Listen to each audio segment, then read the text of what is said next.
On this week's episode of the Marketing Expedition podcast, you get to listen in to our second Thursday Marketing Expedition webinars. We do monthly topics to help you build your brand and your bottom line. And if you ever want to actually watch the webinar replay, become a member of the Marketing Expedition community. Go to themarketingexpedition.com and get your first month free on me. Use the promo code MONTH1. And you can watch all of the Marketing Expedition webinars, videos, training videos, and get some downloadables and things that you need to help you in your marketing journey. All right, here we go.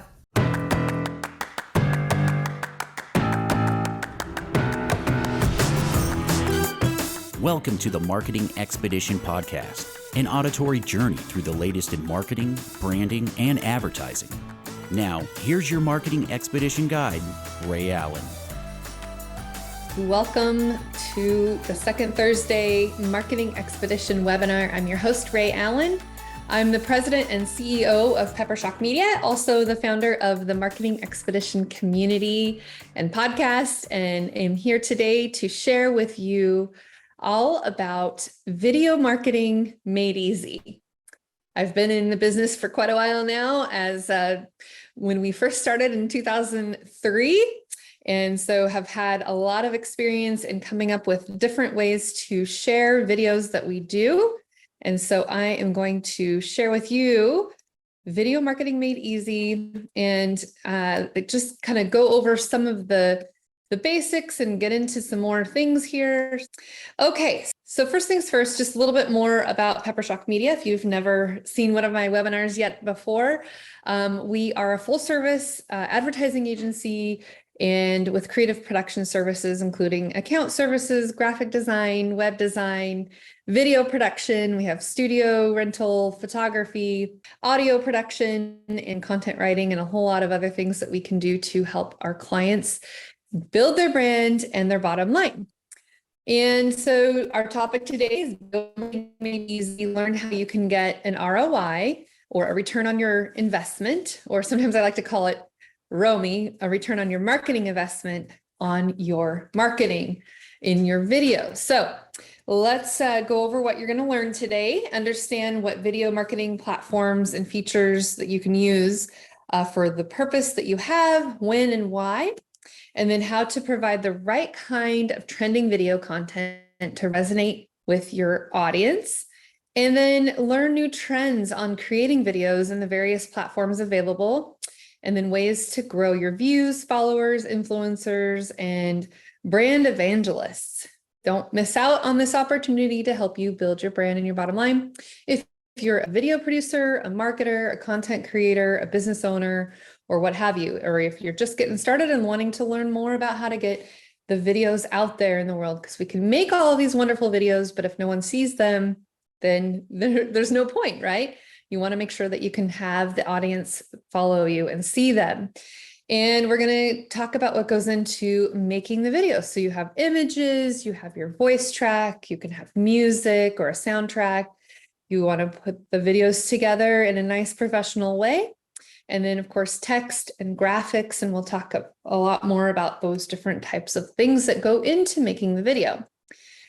And we'll also want to cover why you should work with a video production company. There is a time and place for the, cell phone videos that you can create and in the moment types of things, but also having a high quality, polished video with refined voiceover, scripted voiceover, and then, of course, the ability to use commercials on other platforms, on your social media, or if it's for broadcast or nanocast or whatever it is that you decide to do. And then, of course, you can make affordable adjustments and add-ons to your existing videos that you may have, or continue building them as you go and grow. And then, of course, using a video production company allows you to be able to have a professional camera and audio recording and lighting gear and professionals who know how to make it happen, right? So thinking about the fact that a lot of people use videos now, and when you're looking online, average time web viewers spend on the pages, if you have a video on your website, then they're going to spend a lot more time on your website, which is good for search engine optimization, because the more time that people spend on your website, the better it is for your SEO ranking. So videos help capture that attention, and it helps to tell your story through video.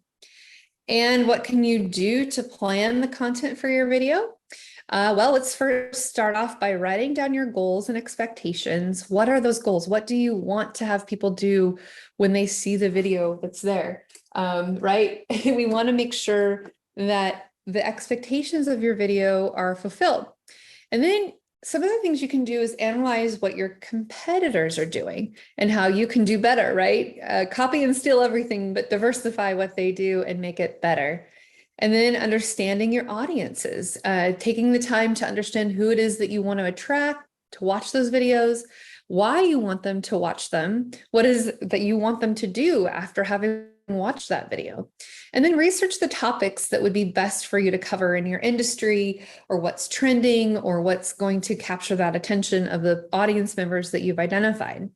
And then you can support the most important news or trend or thing that's going on in your industry that people need to know more about, and what you can do to continue to support your audience throughout the journey of what they're going through. If it's a buying cycle, if it's an awareness, if you are a nonprofit, if you're wanting to gain more new donors, or if you're building that awareness, you want to change the minds of the viewers, making sure that your video is in alignment with what your end result might be.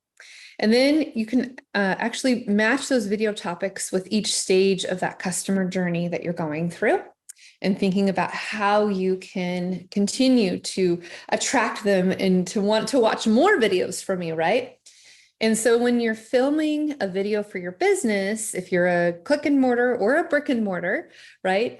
Click and mortar is, online storefront, right? Having that video for your business, it's important to choose the best possible location to shoot. And some tips for choosing the ideal location. First of all, you want to position the camera at eye level. Like my laptop here, I've propped it up so that you can see me at eye level. And thinking about where you're wanting to position that camera, avoiding the angles where the camera lens is looking up or down on you. And then, of course, wanting to choose a location that's well lit, either with natural sunlight or plenty of indoor lighting, or like I just did, I shut the blinds behind me. You'll also want to choose a quiet location with little background noise, so you don't hear street sounds or competing music sounds or other people while you're filming your video, or tell those around you to be quiet because you're recording a video, right? Lastly, you'll want to choose a non-distracting background. You'll want to avoid showing those windows or other people or posters and signs that can be read, or things that are going to distract people that are things that are going on beyond what you're doing in front of your camera. So those are some things to consider. So the position, the location, the quiet location, the non-distracting background. And then camera presence, looking at the camera. If you are looking at the camera at all times, if it's just you and the camera, you and then no one else is interviewing you or anything like that, you want to make sure that you have a warm and welcoming camera presence. So some tips to accomplish that: make sure you look at the camera, and that you keep your hand movements and gestures to somewhat of a minimum. You sit up straight, keep your hands to the side or folded gently in front of you. Don't cross your arms. And of course, smile, right? People love to see other people smiling, especially at the beginning and end of each response. So think about how you can position yourself in keeping in front of the camera with that presence that you want. And then answering questions on camera can be a little bit tricky, but when answering question prompts, you'll want to rephrase the question at the beginning of your response. So kind of restate the question within your answer so that your answer can be a standalone answer. And then another thing to continue to think about is when you, for example, my business has changed since graduating from Streetwise MBA by XYZ, for example. Maybe that was a question, that was a prompt, and how you could finish continuing to answer that question. You'll want to start and end answers with a second of silence, a little pregnant pause, if you will. So that way there's editing options when it comes time to edit.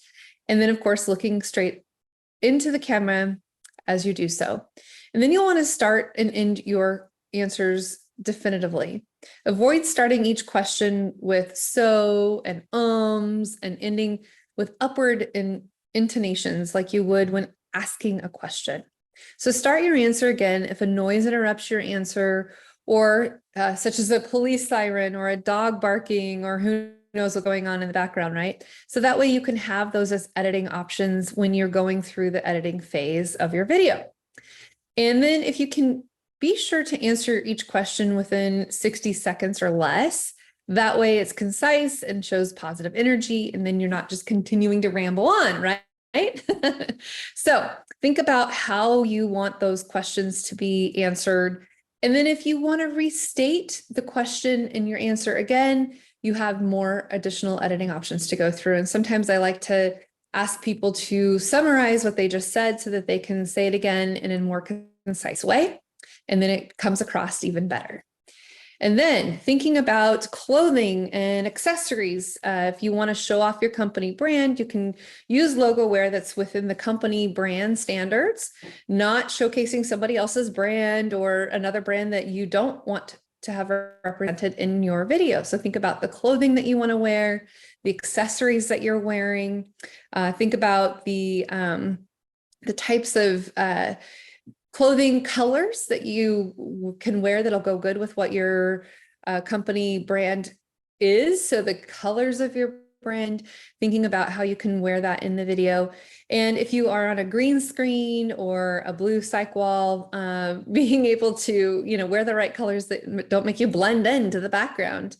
If you have a white background, then don't wear all white. If you've got a black background, don't wear all black.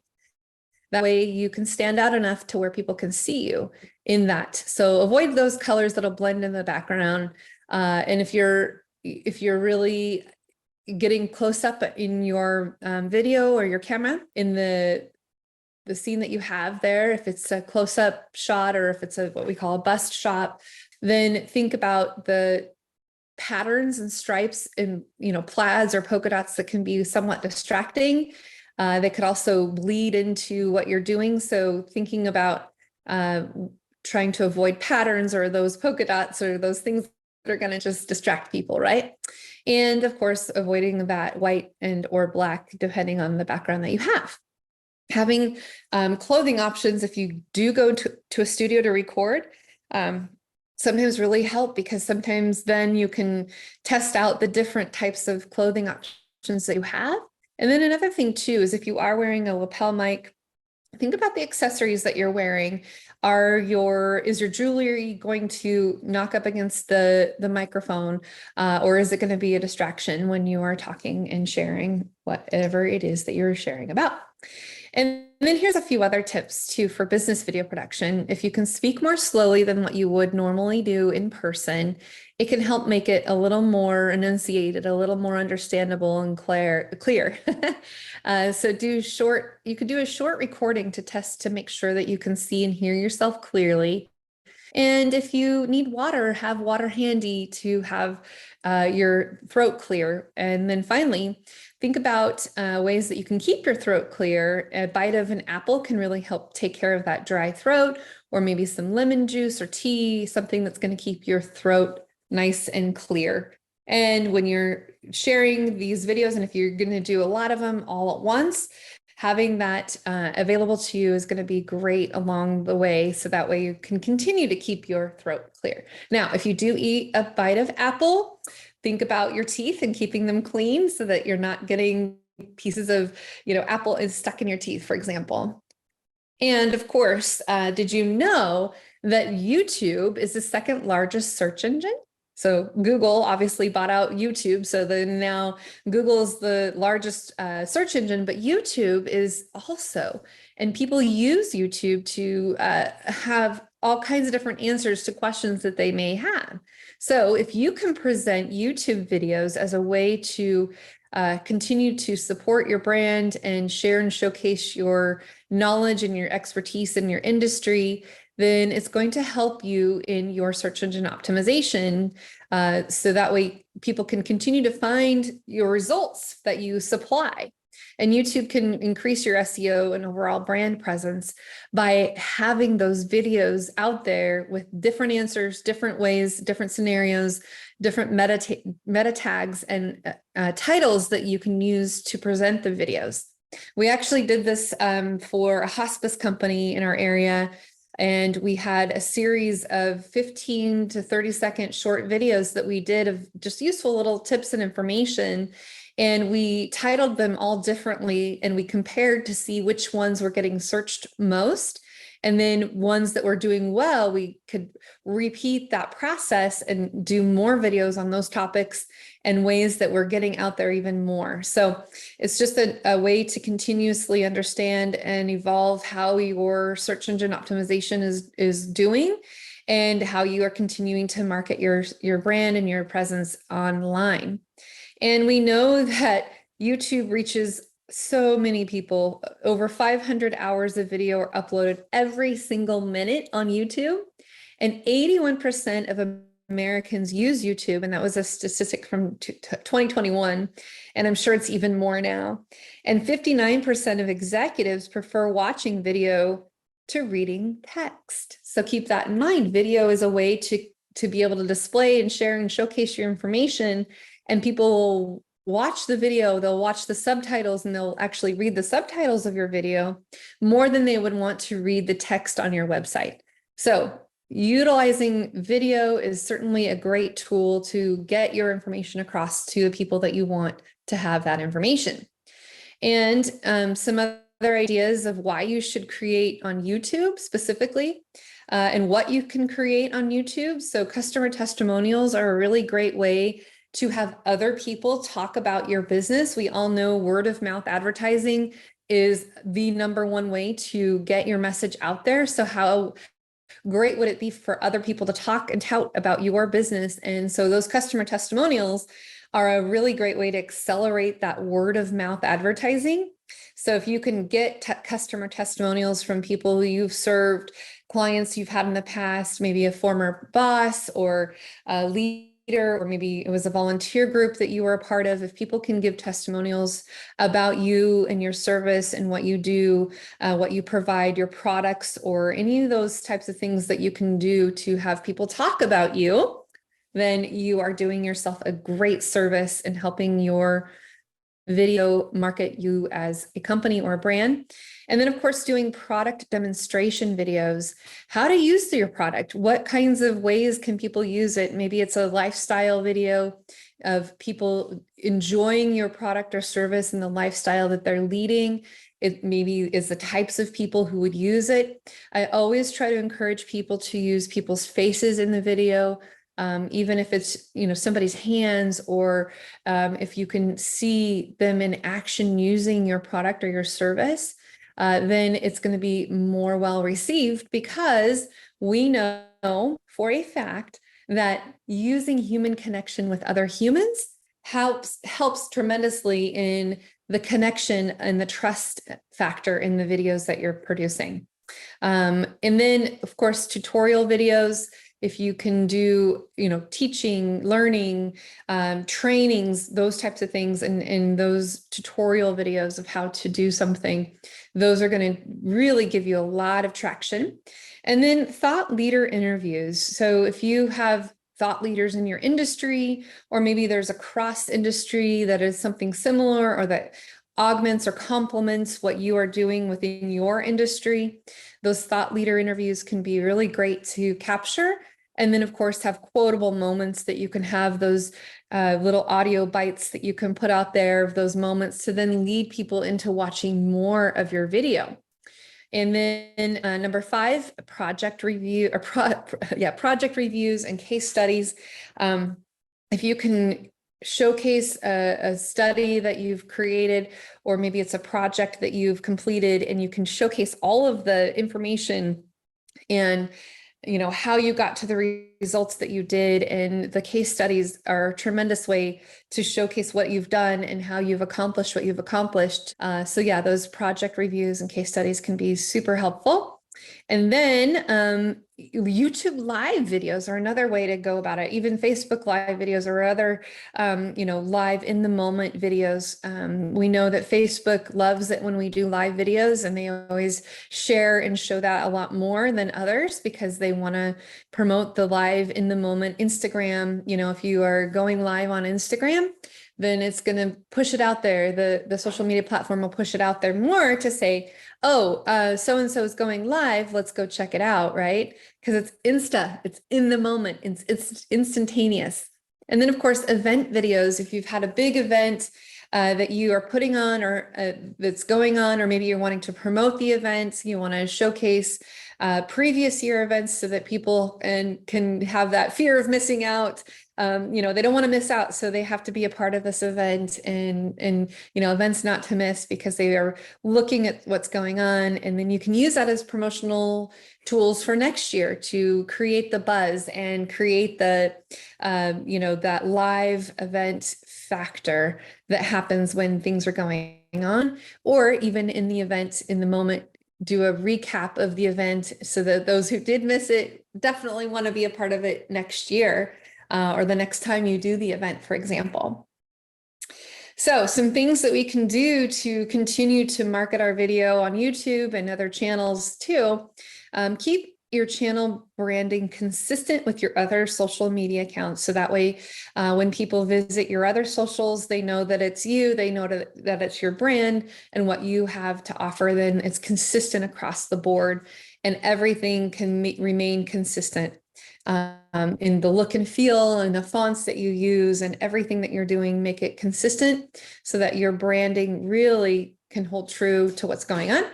And then optimizing your title and description for search engine optimization and searcher intent. So when people are wanting to search for the topic or the title of the words that are within that, then they'll be able to find it. And of course, the description, having those descriptors in there can really help you with your search engine optimization. And test it out. If you've got a video and you have different titles and different descriptions, see which one works better, and then continue to do more with the one that is working, and then dump the one that doesn't, right? I always say measure what you treasure, dump what you don't, automate what you hate. And then feature real people in your videos. We talked a little bit about this, but this is so important to have real people, real faces, real, human connection and interaction, because it really does build the trust factor in what's going on. Choose a video thumbnail that accurately represents your video content. So that thumbnail is really important, and you can change what the thumbnail looks like. So, if you've got a smiling face versus something where their eyes are closed and it's just awkward, right?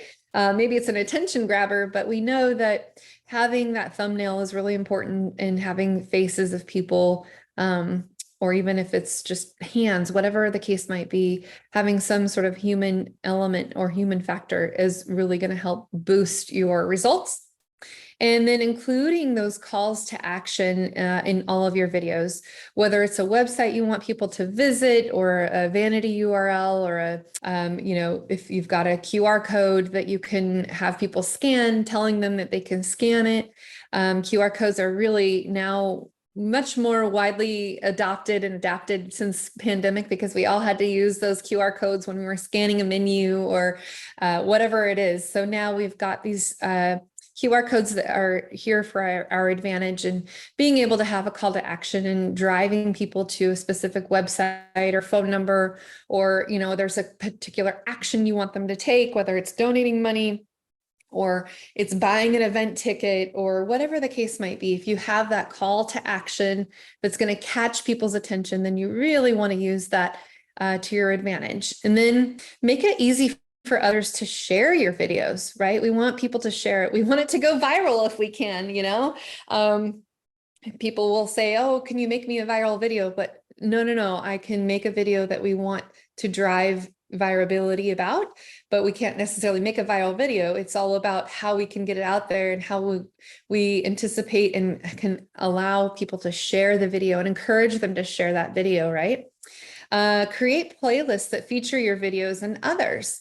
So when you're at the end of a video, you can say, oh, and be sure to check out this other video that we have that's all about XYZ if you want more information, then, be sure to subscribe to our channel. Be sure to, whatever the call to action, however you can share those videos to then lead other people to watching other videos down the line is going to continue to build views and your followship, your subscribers, all of those types of things, reminding them that they can do that and they can subscribe to the channel to continue to get more of your content. And then produce videos on a regular, ongoing, consistent basis and doing a video series. Maybe it's part 1, part 2, part 3, or maybe it's a whole series that you've got. Maybe you've got 5 videos over 5 days, or maybe there's a video challenge or, some sort of challenge that you're wanting to put on or produce that they can continue to watch ongoing, right? People like to watch things on their own terms now, on demand, when they want and how they want to, and they want to be able to pause it whenever they want to be able to watch it when they can, because life happens. And I know sometimes our webinars, I can see it where people will pause and then continue to watch later or watch the replay. We tend to have a lot more action and interaction with the replays because we know that people want to consume information on their own terms. But then we also are consistently doing our webinars every second Thursday of the month, right?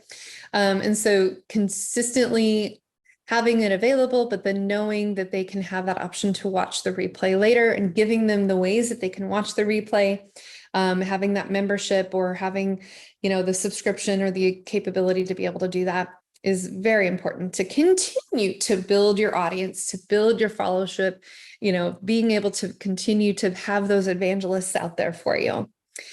And some other ways to market the videos is the video pre-roll. They're video ads that show up before the video that they want to watch loads, and then those are non-skippable.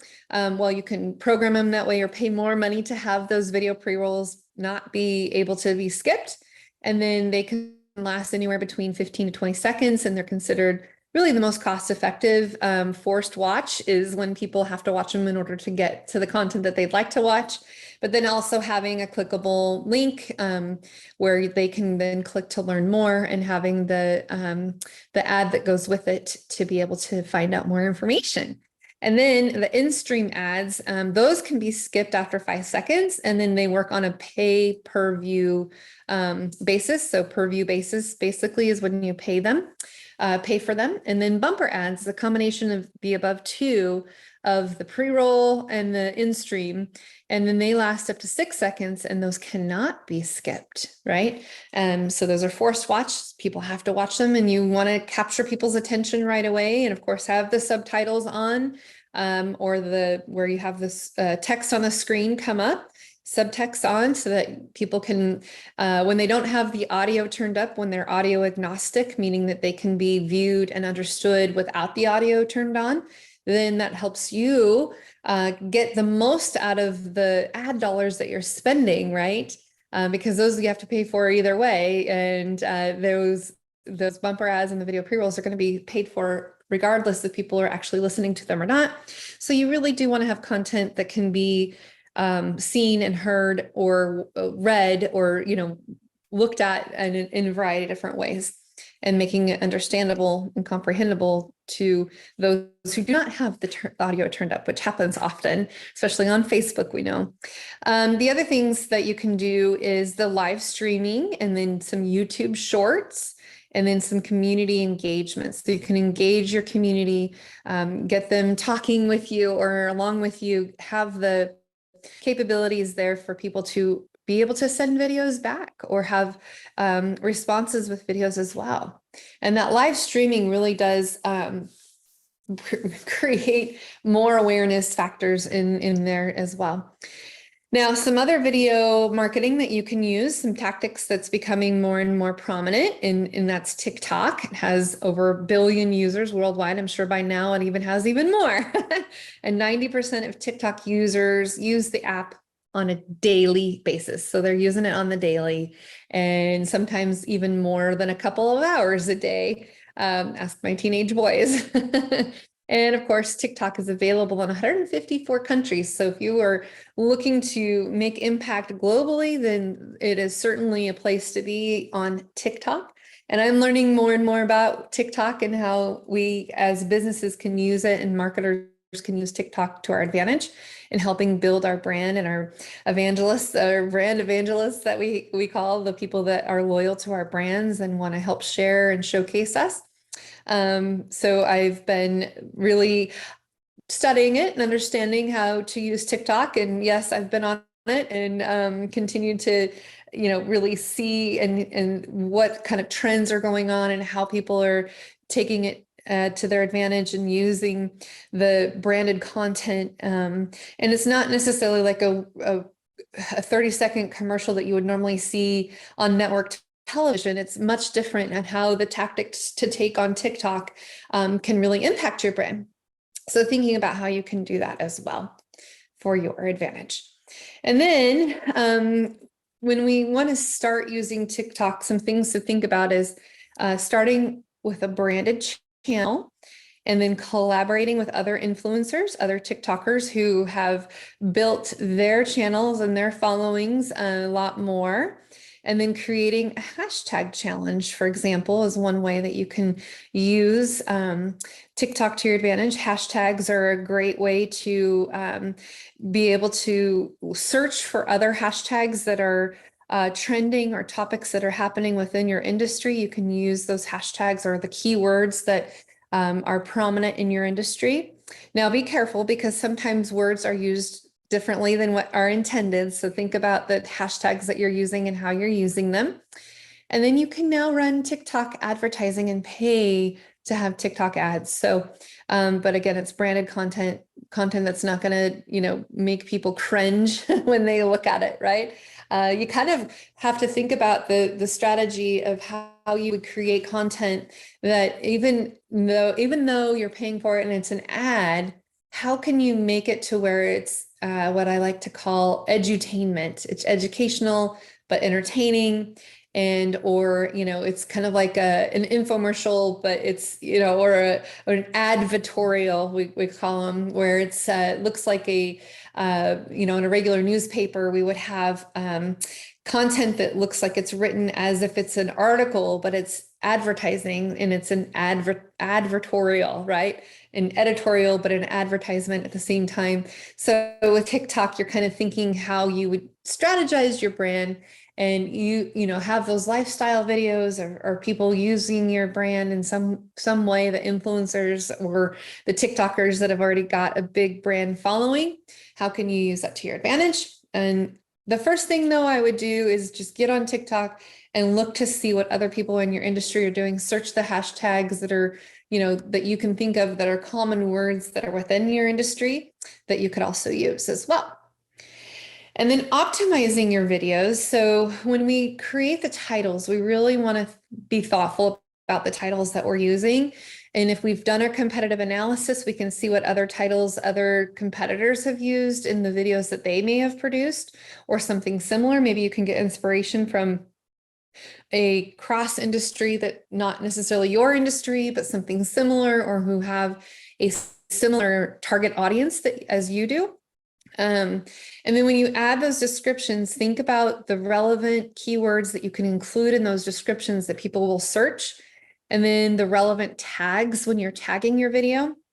So we're talking about the tags that happen kind of on the back side of your video when you're uploading the video, the phrases or keywords that you would use to include on those tags. Think about what people would search when they're searching for that video that you really want them to see.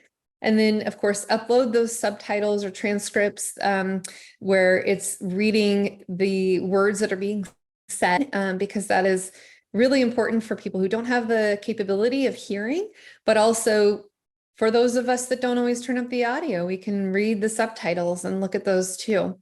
Or maybe those who are hard hearing, then they'll be able to read it and actually understand what's going on. And then create those eye-catching thumbnails like we talked about, and then tailor your video content for mobile users. Now, this is really important because we know now that most people consume their videos on a mobile device. Most people consume their videos on a mobile device. So if you have transcript, subtitles and you have it on a mobile device, you have to make it legible and large enough to read. So if you have graphics in your videos, you need to think about the placement of those graphics, and you need to think about how large of a font you want to use, because especially if it's the target audience that may have difficulty in being able to read small text, make sure that you have large enough text for people to be able to see, and that it's legible and it's clear and it's not too much text all at once. Or if you've got graphics with text on them, make it legible. I always tell people, just like a billboard, when you're driving 65 miles down the freeway, you don't want to have more than about 5 words on a billboard, because beyond that, they're not going to see it. They're not going to read it all, and they're not going to comprehend it. So the more visuals you can use to make that impact without having a whole lot of text on your screen will be super, super helpful. And then, of course, having that clear call to action that we talked about, or the CTA, call to action. And then distributing your videos, if you can use various different platforms. Now, thinking about how you're going to optimize the video sizes for those different platforms, right? Instagram and Facebook and Pinterest and Snapchat, all of those have different size specifications that you're going to want to render the video out to be, to include on those screens and be optimized and not get cut off in certain areas, or what people want to see on those various different platforms. One thing that you might consider is actually producing the various videos and reproducing it for each platform that you're wanting to put it out to, because each platform has a slightly different way of absorbing that information, and it has a slightly different impact on the audience that is looking at the different social media platforms. Something that you're going to put on TikTok is going to be looking very different than what you would put on Pinterest versus what you would put on Facebook versus what you would put on Twitter versus what you would put on any of the above. So think about if you can multi-purpose the videos that you're doing and how you can optimize them for each of those platforms. So thinking about how you're going to get that video out there and how you're going to repurpose it for each individual platform. And then consider collaborating with other micro influencers, people who are in your industry, who talk about the things that you do that might not necessarily be your competition, but would be very complementary to what you're doing. And then investing in online video platforms designed for business. LinkedIn, for example, might have a very different type of audience than what you would do on others. So, and then the other thing is include your video in your monthly newsletter. If you have an e-newsletter that goes out, or if you broadcast your videos out in a different way, think about how you can do that in a very different way. And then include your video on your website, of course, consistently on your website, and how you can do that and not continue to, share the same thing over and over again, but get those videos out there in a variety of different ways based on who it is that's consuming those videos. And then, of course, you'll want to know who those people are. So surveying and adding ways to continue to understand who they are. So and of course, including videos in your emails will double the click-through rate and reduce the opt-outs by 75%. So thinking about your email list and continuing to retain the people that are in your email list, how can you continue to want them to keep coming back for more? It's sharing those videos with your audience in those ways. And then how do you monitor your videos? You want to define what the right metrics are to measure the return on your investment, or your return on a marketing investment, ROMI, and then invest in standalone analytics software, or use some built-in analytics features. We know Google Analytics does a decent job. There's lots of different tools out there to help you monitor the performance of your videos. And then, of course, you can always recycle those high-performing videos. See what's trending, see what's working, continue to build more and do more content based on what is going to continue to work, and then make a whole plan out of the feedback that you get, the comments that you get back from the people that are posting and commenting and sharing your videos.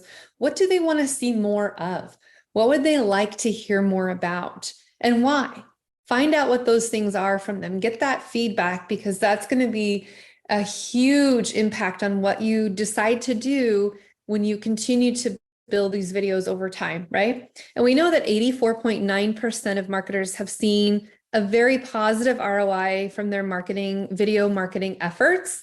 And it says 5.1% have not, but I'm willing to bet that at least 90% now or more have really seen an impact. And I bet you those who have not seen an impact maybe are just not quite figuring out how to do it just right yet. And they need to tweak a few things to get there. But I do know that over the years that we've been doing video marketing, we have definitely seen a huge impact in all of the efforts that we've put forward. So some key takeaways. Business video libraries will be growing exponentially over the next, ongoing really. Businesses have published over 377 videos on average and are publishing 33 new videos every month. And their video libraries will double within the next 12 months. Now, this data was captured in July of 2021, so bear in mind, it's a little bit outdated, but the idea is still very, very, very much true. That continuously building those videos is going to be very, very much an impact. So businesses in high tech and professional service industries are publishing the most new videos on a monthly basis. And then businesses are increasing their investments in both in-house and outsourced video content to help serve the growing demand for video throughout the customer lifecycle. So again, thinking about how you can use the videos and how you can use video production and or outsource crews like us at PepperShock, a shameless plug, but there are lots of ways that you can go about getting video produced. And of course, we would love for PepperShock to be one of those ways to help you through this, but understanding that there are lots of different vendors and sources out there that we can work with or recommend, especially if you're not in the immediate Idaho area, but we also have partners throughout the whole country and throughout the world, really. We've got connections and we subscribe to a lot of different hubs that allow us vetted people that we can trust to go shoot video. And then we can always edit it when they come back to us, and we can help manage the brand, even if it's from afar. We've learned a lot about how to produce video from afar. So, and we can always travel too. So yeah, this is just something to consider, is that there's increasing more and more use of video throughout the world. Yeah. And some other key takeaways: the vast majority of videos are viewed on a desktop. 89% of views of business related videos take place on a desktop browser, with only 11% on mobile devices. So this is something that's contrary, and it's kind of like when business decisions are being made, a lot of it's done on desktop. Now, we know that a lot of people will use mobile devices to view the videos, but to make those decisions, sometimes the decision-making process does come down to when people are at a desktop. So that is something to consider, to making it mobile friendly and responsive design, while also considering the desktop users as well. And then midweek is the most popular time for B2B video views. So with Tuesdays between 7 a.m. and 11 a.m., which would be Pacific Standard Time, or 10 a.m. to 1 p.m. Eastern Standard Time, seeing those highest number of views within the midweek range, which is really quite interesting. We know that Mondays are always full of meetings, and people, don't necessarily have the time to filter and watch videos because they're trying to catch up from, the weekend, all the messages that come through.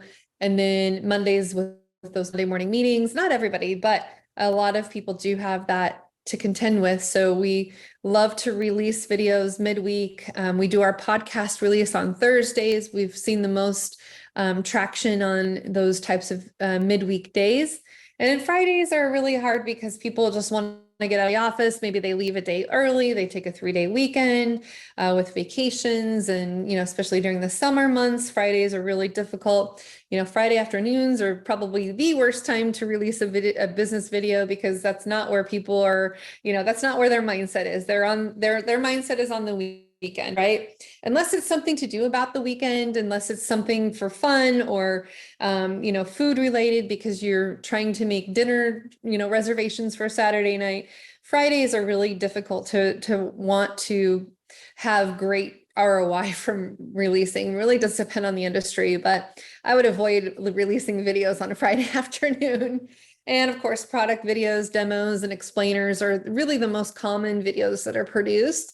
And website and socials media are the most common distribution channels of all of those types of things. So thinking about when to release them, and you can test this out for your industry. What is going to be the best day to send out those messages and those video messages that you might do or post?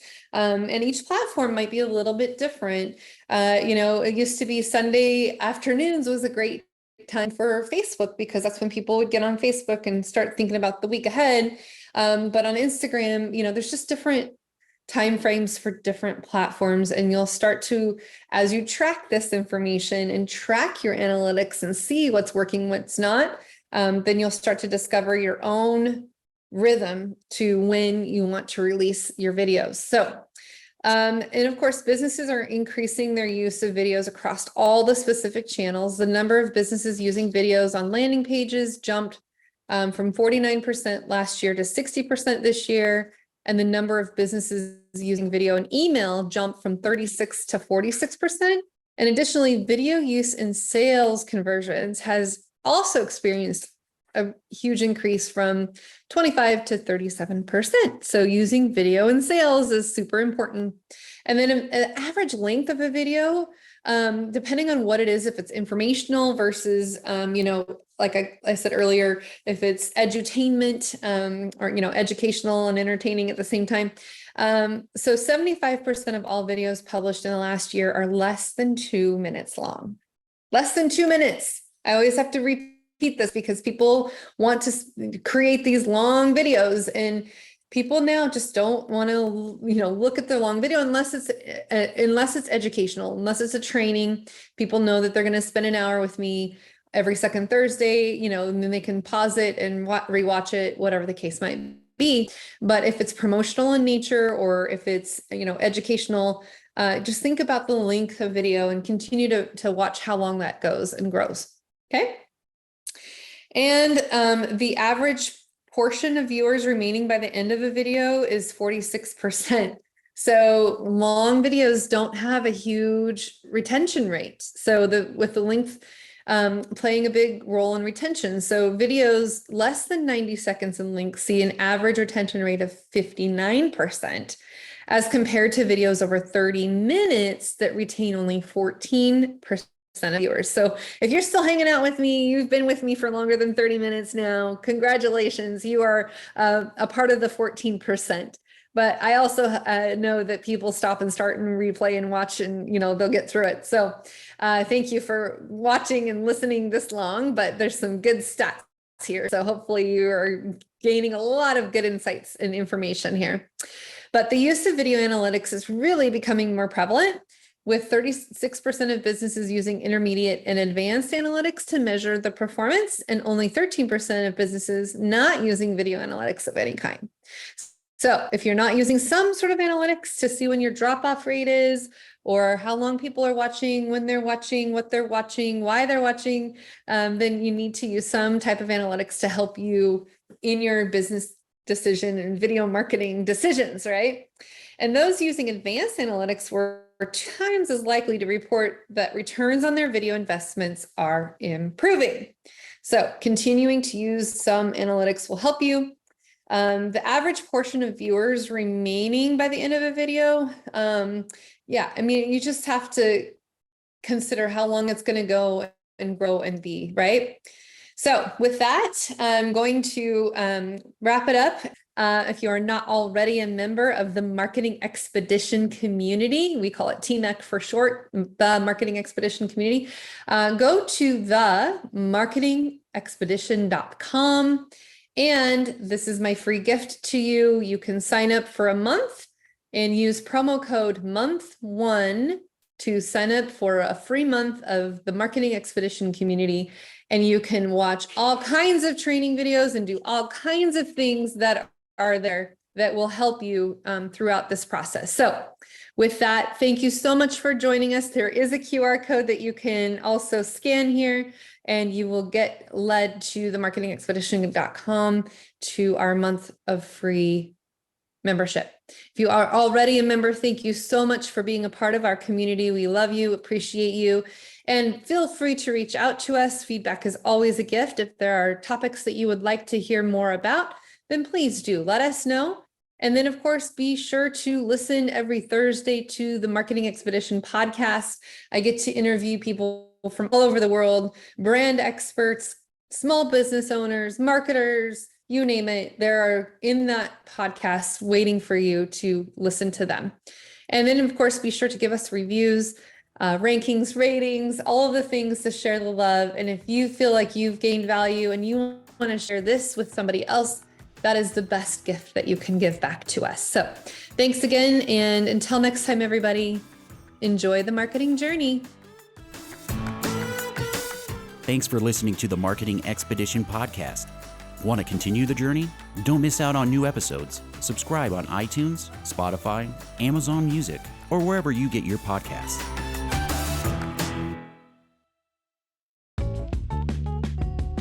Wouldn't it be great if there was one place you can go to get all the latest information and tips about marketing and advertising? The Marketing Expedition community is that place. People like you gather in our online community to build relationships with others and find the latest marketing trends, tactics, tools, and technology. We help you build your brand and your bottom line. Start your adventure today. Visit themarketingexpedition.com to find out more.